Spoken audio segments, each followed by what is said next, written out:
Ladies and gentlemen, let us all welcome the Vice President of the Republic of the Philippines and Secretary of the Department of Education, Honorable Sara Z. Duterte.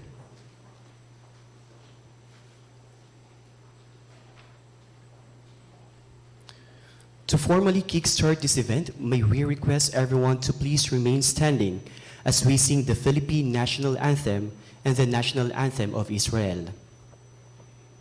Mga kababayan, ang pambansang awit ng Pilipinas.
In honor of those who lost their lives during the Holocaust, may we request everyone to observe a minute of silence.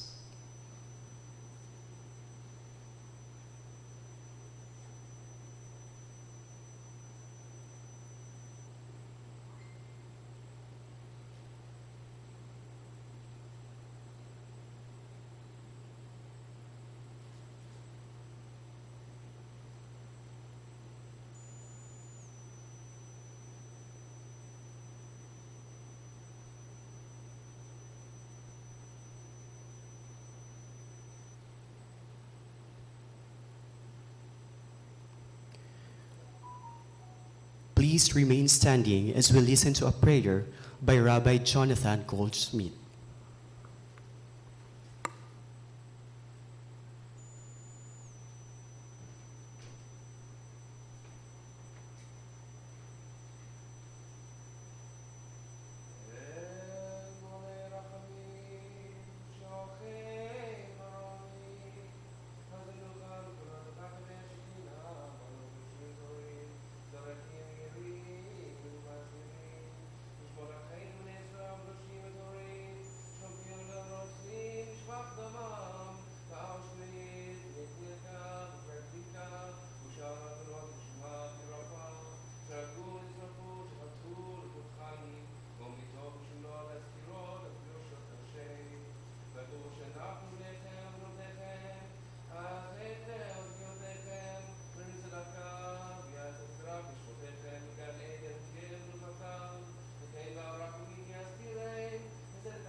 Now, let us listen to a prayer by Director Margarita Consolacion Ballesteros, Director 4 of the External Partnership Service of DepEd.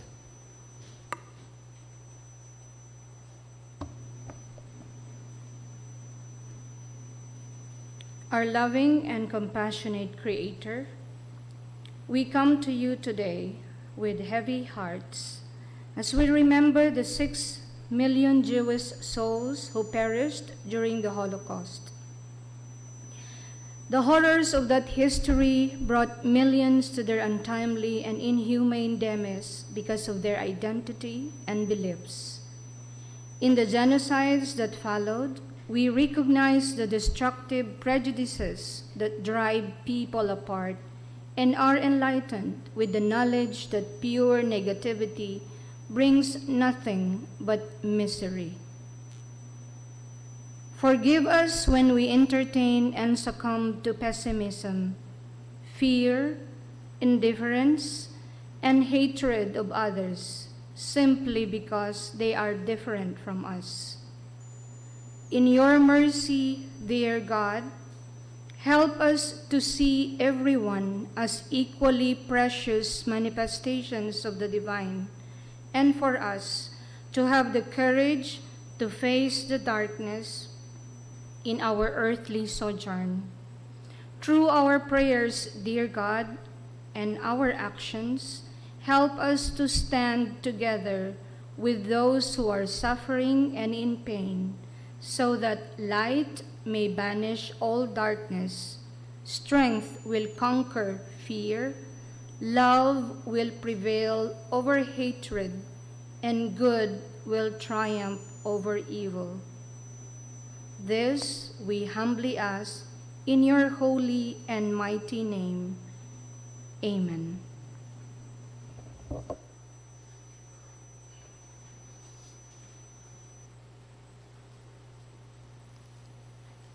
You may now take your seats.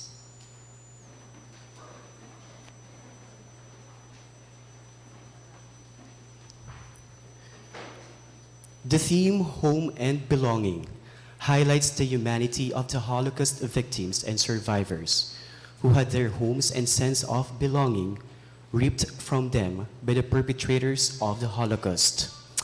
It also reminds us of our responsibility to respond with humanity to the victims of atrocity crimes, to counter hate speech, Holocaust distortion and denial and prejudice, to do all we can to prevent genocide.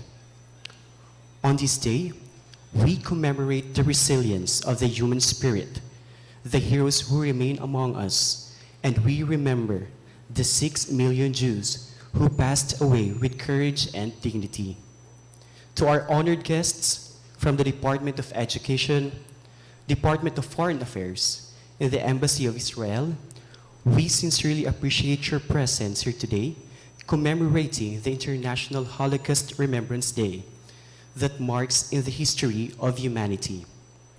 At this moment, let us hear the opening remarks and statement of purpose from the Undersecretary for Curriculum and Teaching of the Department of Education, Yusek Gina O. Gonong.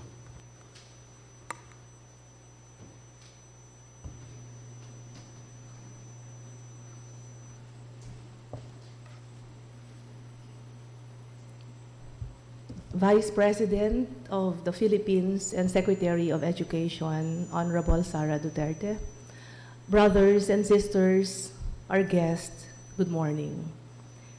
This year's theme, Home and Belonging, highlights the humanity of the Holocaust victims and survivors who had their home and sense of belonging ripped from them by the perpetrators of the Holocaust. The Holocaust is a reminder of the consequences of unchecked hatred and the fragility of societies. As anti-Semitism and racism rise again, we are reminded to respond with humanity and to counter hate speech, prejudice, and Holocaust distortion and denial.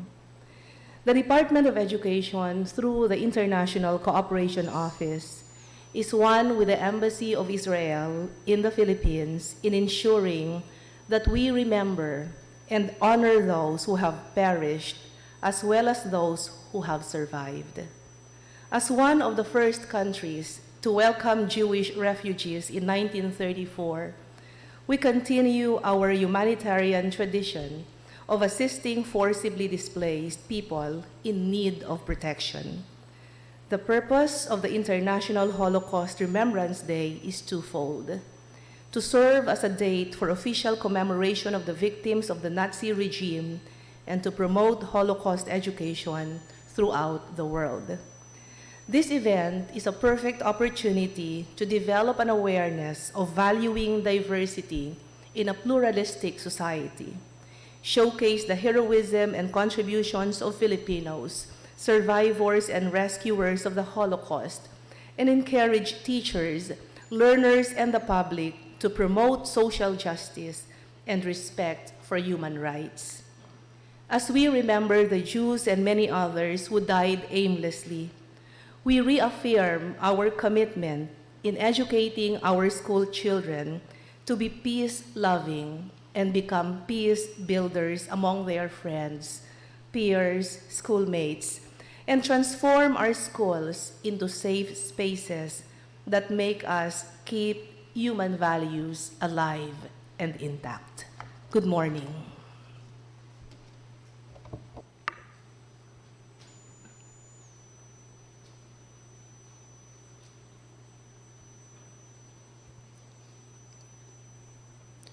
Thank you so much, Yusek Gono. At this point, let us listen to a message from the United Nations Secretary General Antonio Guterres, to be read by the Department of Foreign Affairs, United Nations and International Organization Assistant Secretary Kira Tanganan Azucena.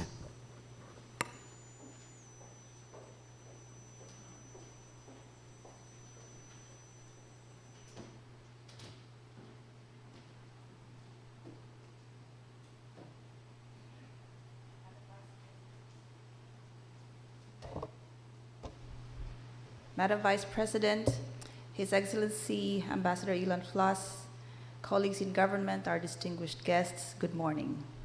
I will now read the message of the United Nations Secretary General on the occasion of the International Day of Commemoration in memory of the victims of the Holocaust.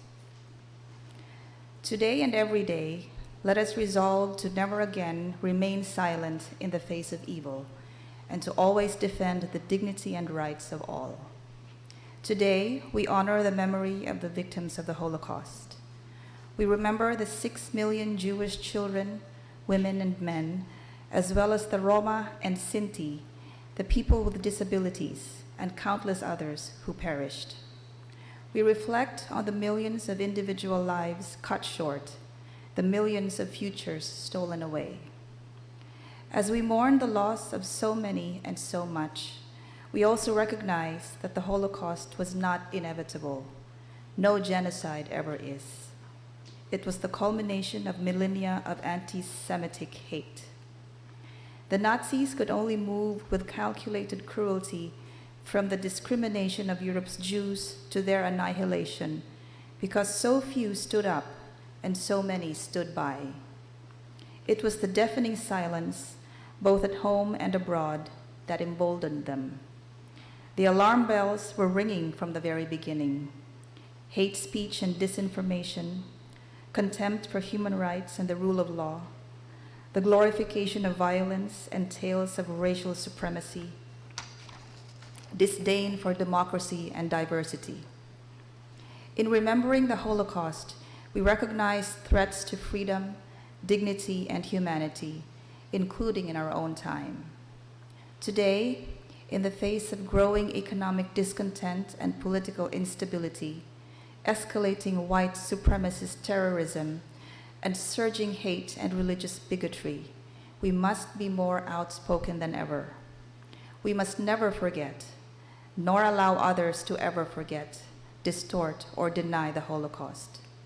Today and every day, let us resolve to never again remain silent in the face of evil and to always defend the dignity and rights of all. Thank you.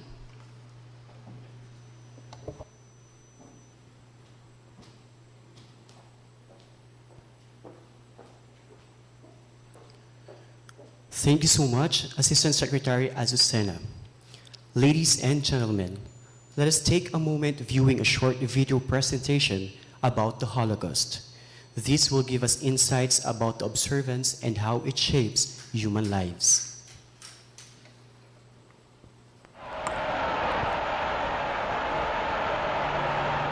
Not so long ago, millions of people were convinced to help systematically murder 6 million innocent men, women, and children.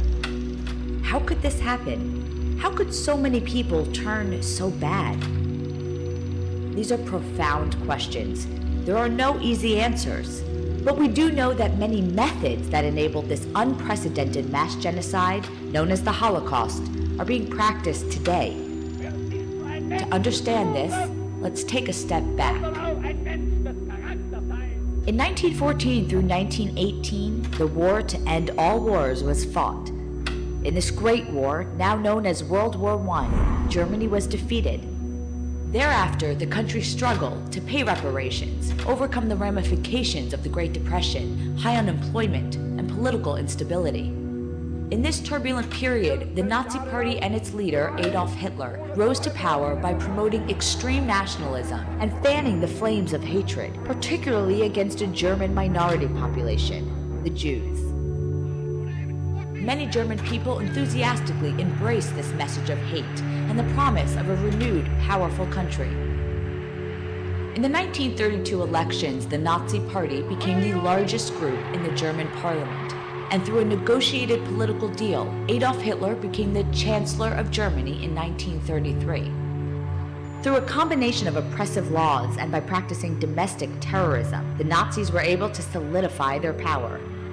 During this period, political opponents were jailed, the press was stifled, and Jews were vilified and humiliated. In 1938, on a night called Kristallnacht, 267 synagogues and more than 7,000 Jewish businesses and homes were looted or destroyed. 30,000 Jewish men were arrested, and more than 100 Jews were murdered. While this was not an era of social media, it was an era of fake news and aggressive propaganda. The Nazis deployed cutting-edge marketing and communication techniques. They were masterful in branding their form of hatred, using film as it had never been used before, posting aggressive, targeted messages, characterizing Jews as demons and monsters. With a population primed to hate, things got worse. Jews and other individuals deemed unworthy of life by the Nazis were confined to ghettos and then carted on sealed freight trains across German-occupied Europe to extermination camps. Families were separated. The old and sick were generally the first to die. Younger and stronger people were thrust into forced labor. People were starved to death in the freezing temperatures, or died from disease, or were murdered in mass in gas chambers. The death camps accounted for approximately half of the 6 million Jews that were killed. Other Jews were slaughtered in mass executions, random shootings, on the streets, in their homes, in synagogues, ghettos, and more. In total, 1/3 of the world's Jewish population and 2/3 of Europe's Jewish population were slaughtered. In addition, the Nazis also murdered millions of other enemies and people they deemed undesirable, including Poles, the Roma, the incurably sick, Soviet POWs, political opponents, and gay men. In the end, millions of Germans, as well as individuals from other countries, were ultimately responsible for the largest genocide in human history. So how did this happen?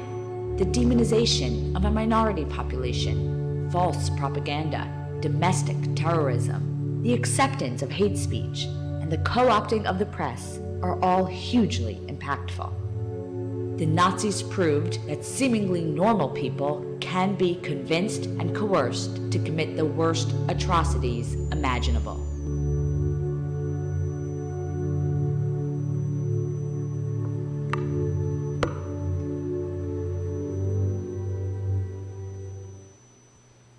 Indeed, today's observance is an eye-opener for everyone to give great importance to the value of mankind's existence and worth. Let's pay our earnest attention to a message from the Ambassador of the State of Israel, His Excellency Ilan Flus.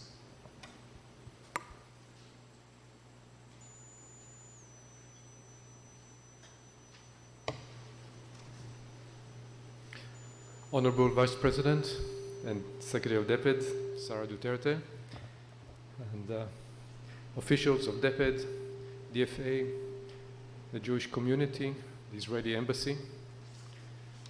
We are gathered here today to remember and commemorate the Holocaust, the darkest time in human history, especially for the Jewish people. The Holocaust was an unprecedented genocide perpetrated by Nazi Germany, its aim being to annihilate the entire Jewish people. It was a calculated operation of mass murder, the scale of which have never been seen before. 6 million Jews, 1/3 of the Jewish population, were murdered just because they were Jewish. Today, we are witnessing voices of denial of the Holocaust and increasing anti-Semitism. This cannot be ignored. We can never let it happen again. We must remember, learn, teach, educate, and say never again. We must develop educational programs that will inculcate future generations with the lessons of the Holocaust. I thank you, Vice President and Secretary of the Department of Education, Sara Duterte Carpio, and your team for being our partner, for leading and organizing this commemorative event, and for making this day a formal day of commemorating the Holocaust in all of DEPED's schools and facilities. This event and the act of remembrance are so important. We recognize and appreciate your efforts to teach and educate the future generations about the Holocaust. In this context, the Philippines is a shining light. President Quezon welcomed over 1,300 Jewish refugees into the Philippines in 1939. He saved not only those individuals, but also their future families. Since the theme of this year is home and belonging, I want to refer to the homes of my wife Gila and myself. Our home is Israel, but we are first-generation Israelis. My mother was born in a jail of the Gestapo in Germany in 1937. She and my grandmother were lucky. They were able to leave Germany in 1939, just in time. Most of the family never made it. They were exterminated by the Nazis in Auschwitz, the most notorious death camp. When I visited my mother's home in Orsoy in Germany, a small village along the Rhine River, I thought to myself, can we ever refer to this place as the family's homeland? What do we have there? Actually, only the 7 commemorative stepping stones in front of the house that bear the names of my murdered family members. No other sign, no other tie. I realized then that my home is Israel. I belong to Israel, and my mother feels the same too. My father-in-law, Sylvain Brachfeld, was born in Belgium. His parents were actually from Poland. During the Holocaust, he hid in a monastery, pretending to be a Christian orphan. So what is home for him? Where does he belong? As a Jew, he never felt safe. During the Korean War, he lived in Belgium, but he was so afraid that he moved to Brazil, where he felt was a safe distance away. During the Yom Kippur War in 1973, Arab neighbor countries attacked Israel. My father-in-law was living then in Belgium, but he was petrified and worried about what will happen to him and to those of his family that are in Israel, should Israel lose the war. The trauma of the Holocaust actually made him a person without a home. He lived in many countries, finally settling with his family in Israel, but only as a resident, never as a citizen. He never felt at home. The Holocaust and a long history of anti-Semitism are our shared national trauma. They are the reason why Israel has to be strong, to enable Jews around the world to survive any attempt of destroy us once again. I would like to end by reading out the names of some victims of my close family. I will start with my grandfather, Karl Chaim Rosenberg, who was murdered in Auschwitz. Most of my mother's family were murdered there too. My great-grandparents, Simon and Emma Friedman, great-uncles and aunts, Walter, Zev, and Friede Friedman, Kurt and Irma Friedman, Thea Schwartz, and Ewald Rosenberg. And I will end my list with my wife's grandfather, Benjamin Brachfeld. Each of them could have had a future, a life, and a family. I'd have had many more cousins and other relatives, but they were murdered just because they were Jewish. So let us remember the Holocaust, teach it, learn about it, take the lessons, and make sure Holocausts and genocides never happen again.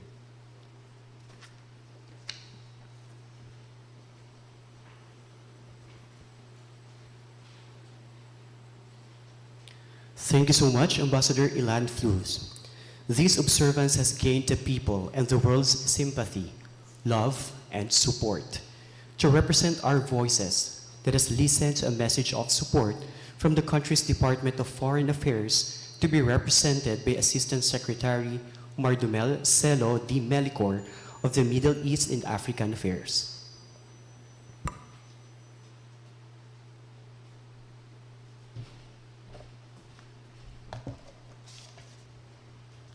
Madam Vice President Sara Duterte, Ambassador Azucena, who heads the Office of UN and International Organizations in the DFA, colleagues in the Department of Education, Ambassador Flus, and members of the Israeli Embassy and the Israeli community. A pleasant morning to everyone. I wish to express my deep appreciation to the Office of the Vice President and the Department of Education for hosting today's event in partnership with our esteemed colleagues from the Israeli Embassy. The UN General Assembly in 2005 declared this day International Holocaust Remembrance Day. It was timed to be January 27, because this was the day that the advancing Russian forces liberated Auschwitz. I just came from a foreign posting in Poland 2 weeks ago, so I'm very fresh, and I was not even able to have my card yet. So Auschwitz is a very real reality to me. If you are in Auschwitz, you could really feel the Holocaust itself. What happened really was that the Germans exported the killing of the Jews, European Jews, not only the German Jews, to a neighboring country so that the guilt would not be on them and the proof of killing was not in their territory. So they set up killing camps. There was mention, in fact, in the prayer of Auschwitz-Birkenau, but there are many other camps in Poland where killings were done. I was able to visit Treblinka because it is near Warsaw where we live, but because of the pandemic, I was not able to visit the other camps like Sobibor or Belzec. There's another one I was not able to visit it. But you will really see and feel the reality of the Holocaust in these places. And you will also get a feeling of how solemn we approach this event, where there is systematic killing of people. 250,000 were killed just because they were Sinti and Roma. 250,000 were killed because they were handicapped. They could not be useful to society.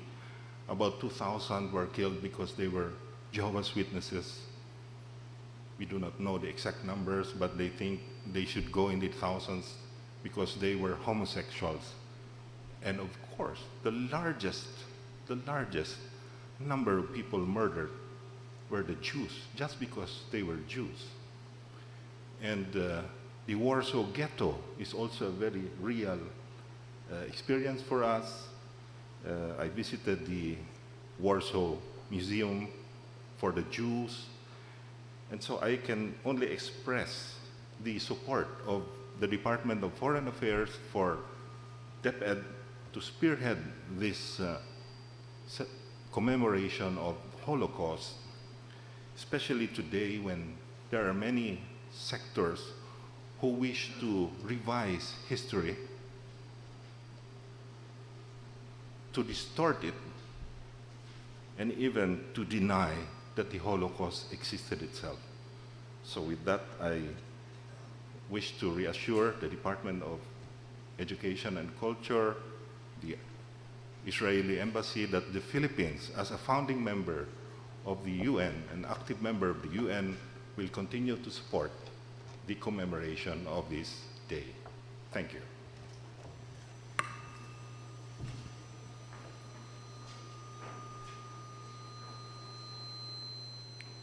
Our warmest thanks, Assistant Secretary Melicor.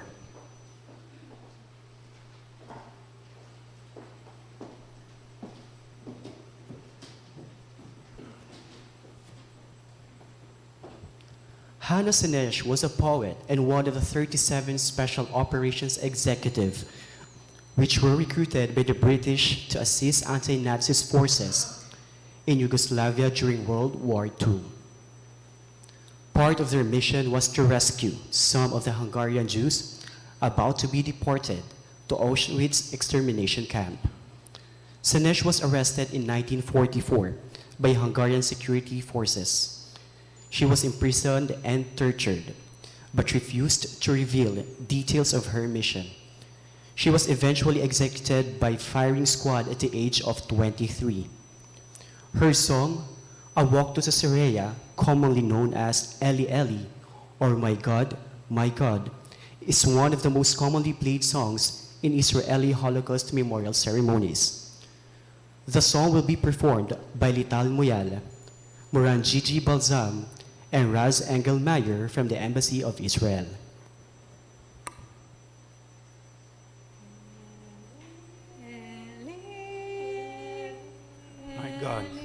My God, may it never end. The sand and the sea, the rustle of the water, the brilliance of the sky, the prayer of a man, the sand and the sea, the rustle of the water, the brilliance of the sky, the prayer of a man.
Today, we remember those who perished and honor the brave and resilient survivors whose courage sustained the Jewish community and its shared faith.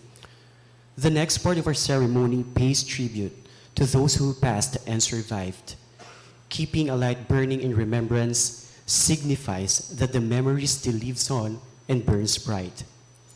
The 6 candles represent the 6 million Jewish victims of the Holocaust. As we proceed to the lighting ceremony, let us hear a prayer to be led by Lior Lichtenstein.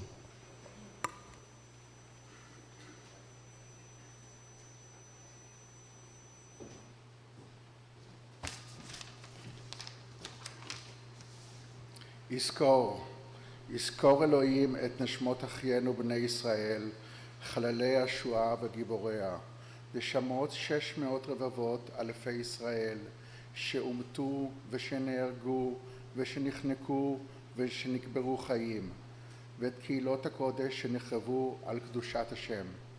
יזכור אלוהים את עקדתם עם עקדת שאר קדושי ישראל וגיבוריו ממעולם, ויצרור בצרור החיים את נשמתם, הנאהבים והנעימים, בחייהם ובמותם לא נפרדו, ינוחו בשלום על משכבותם, ונאמר אמן.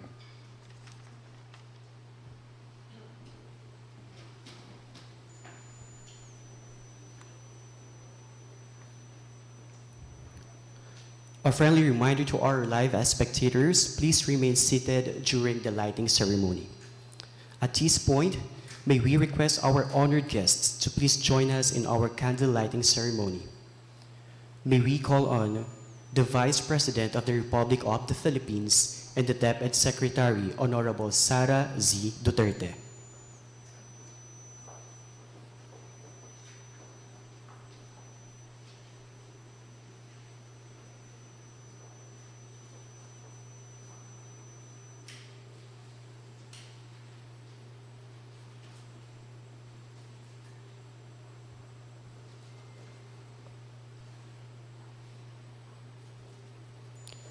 Ambassador of the State of Israel, His Excellency Elad Flus.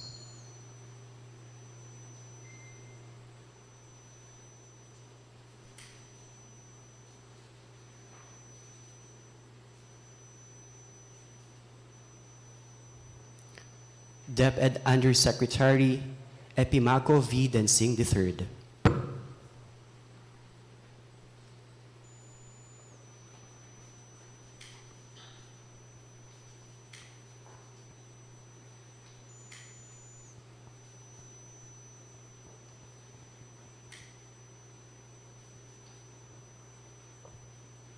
Department of Foreign Affairs, United Nations and International Organization, Assistant Secretary Kira Danganan Azucena.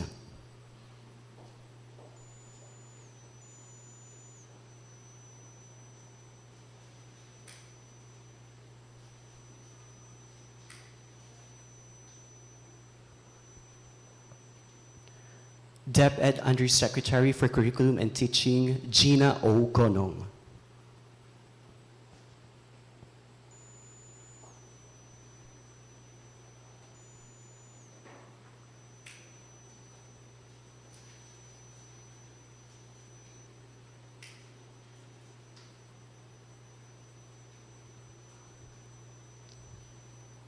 And the President of the Jewish Association of the Philippines, Mr. Salito Malca.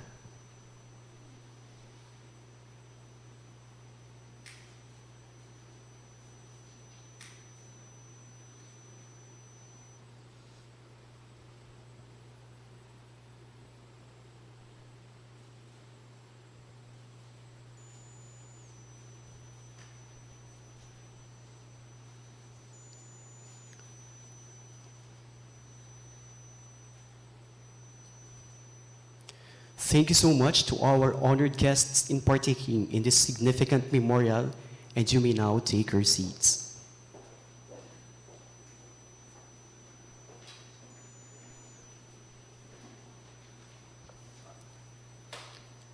At this point, may we call on Undersecretary Epimaco V. Densing III to introduce our keynote speaker for today's commemoration. ladies and gentlemen, friends, the Vice President of the Republic of the Philippines and Secretary of the Department of Education, Honorable Sara Zimmerman Duterte.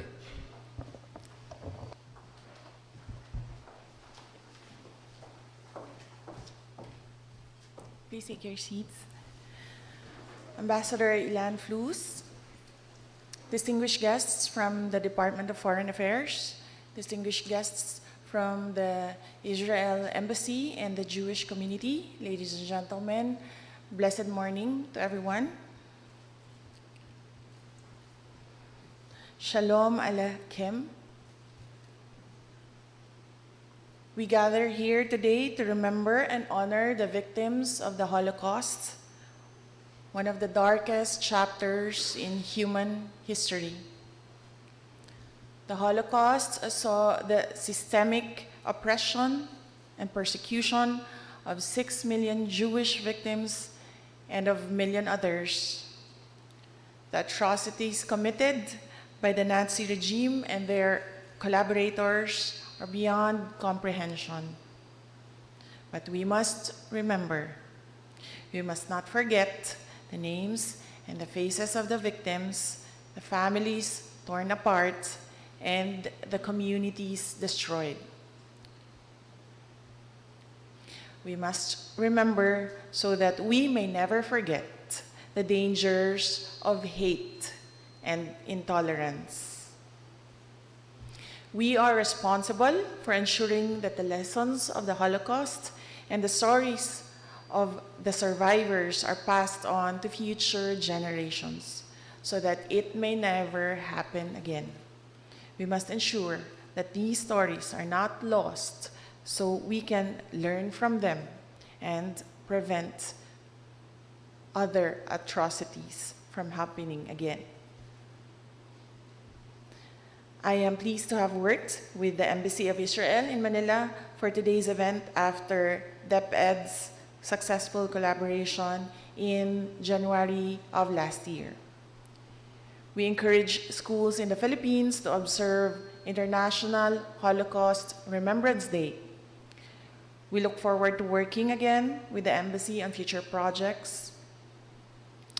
In these fast-changing times, when past and present narratives are often challenged on many platforms, remembering this tragic part of history becomes more than an obligatory ceremonial exercise.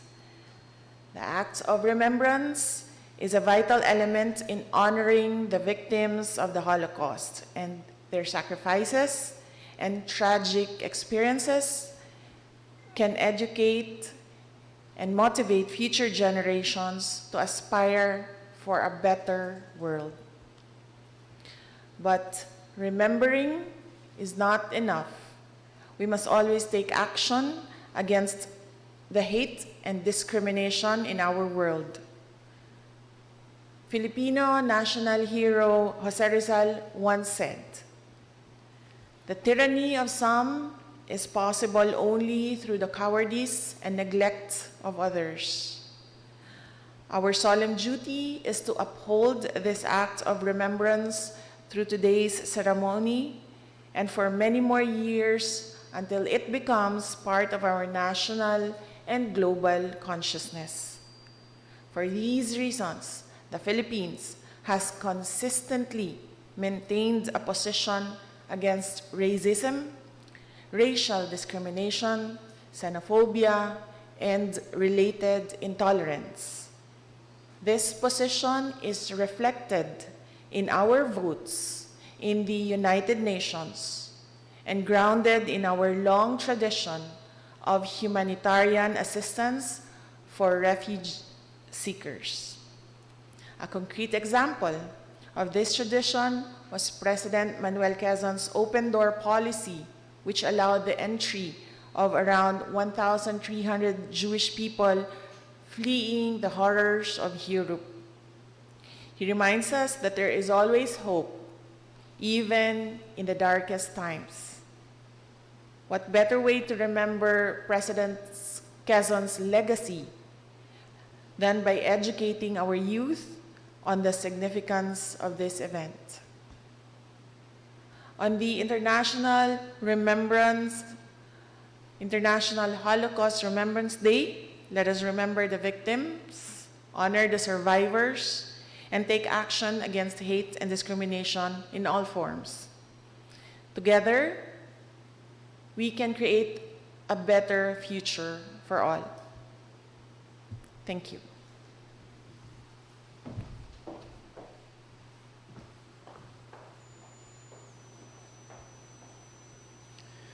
Thank you so much, Vice President Secretary Sara Z. Duterte.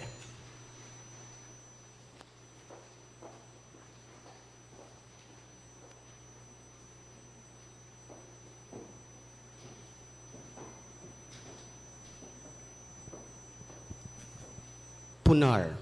The poem in Yiddish was composed by Mark Kaczergienski, and the melody was composed by his 12-year-old son, Alexander Wolkowski, in Vilanagero, Lithuania in spring 1943. The song is a lullaby for a child whose father was murdered in the Punari massacre that took place between July 1941 and August 1944 near the railway station of Punari. Approximately 100,000 people were murdered in Punari. Among them were 70,000 Jewish men, women, and children.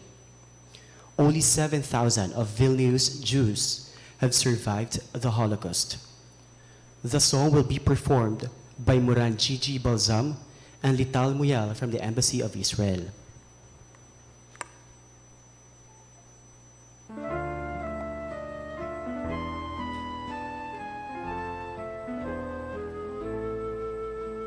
שקט, שקט, בני נחרישה, כאן צומחים קברים.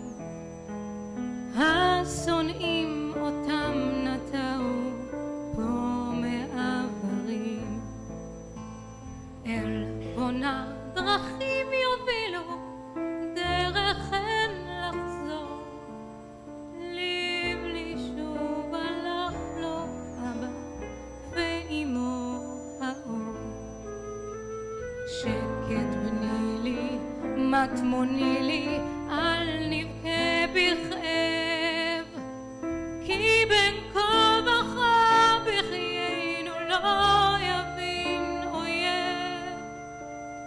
גם הים גבולות בחוף לו, גם הכלא סייג בסוף לו. תנו תנו זר, כי בלי גבולות, כי בלי גבולות.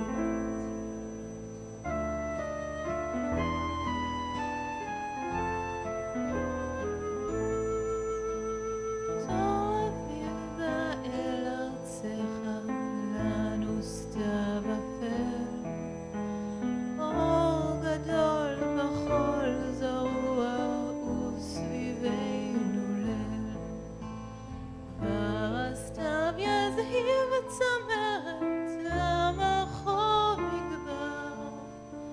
שקולה האם נשארת, בנה בפונה. מיליה הנכבלת כבר ייסעו דרכיה. זועפים קרעי הקרח נישאים לים. תמוגר חשכת ימינו, אור גדול יזרח עלינו. בור פרש עלה בנך קורא, בנך קורא.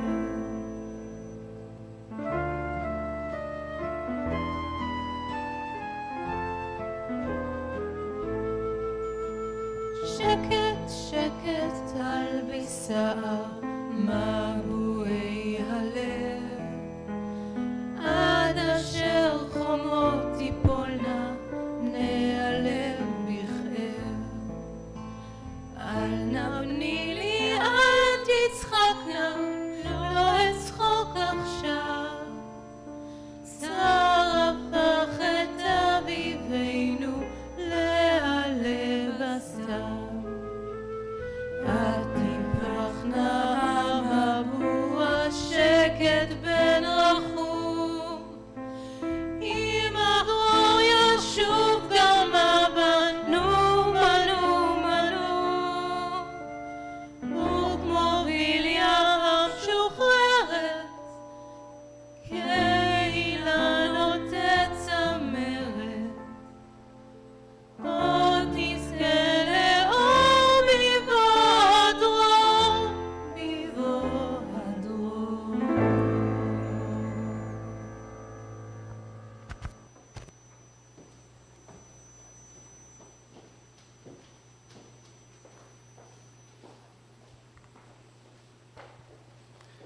That ends our commemoration of the International Holocaust Remembrance Day.